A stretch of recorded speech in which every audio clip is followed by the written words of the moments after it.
Hello সবাইকে। অনেক দিন ধরেই ভাবছি যে মিনি ব্লগ বানাবো, কিন্তু আমার সময় হয়ে ওঠে না, কিংবা আমি এতই তাড়াহুড়ো করি বা এতই টেনশনে থাকি যে আমি ভুলেই যাই যে আমার ভিডিও শ্যুট করতে হবে।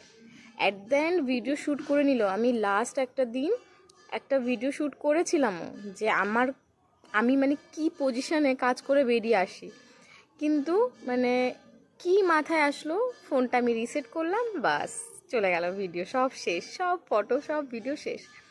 তো তারপর ভাবলাম যে বাদ দিই, কাজের ভিডিও অন্য কোনো সময় দেখব।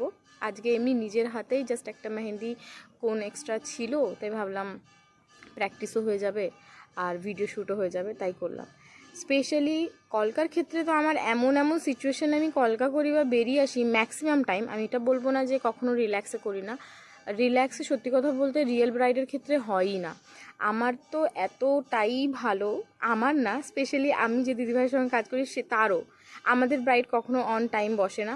আমরা রীতিমতো টেন্সড থাকি যে কী করে নেক্সট ব্রাইডের টাইম মতো পৌঁছাবো বা কী করে টাইমটা ম্যানেজ করব। এমনও অনেক দিন হয়েছে যে সে একদিকে আই মেকআপ করছে আর আমি একদিকে কলকা করছি। এবার অনেকের বক্তব্য এটা থাকতে পারে, এটা কি পসিবল, বাট বিশ্বাস করো আমরা এটা পসিবল করে দেখিয়েছি। আর দিদিভাইয়ের সঙ্গে আমার বন্ডিংটা এমনই হয়ে গেছে যে আমরা কেউ কাউকে আনকমফোর্টেবল ফিল না করিয়ে নিজের নিজের কাজ করে নিতে পারি, সেইটুকু বন্ডিং আমাদের মধ্যে এতদিনে হয়ে গেছে। সো সেই জন্য কোনো সমস্যা হয় না।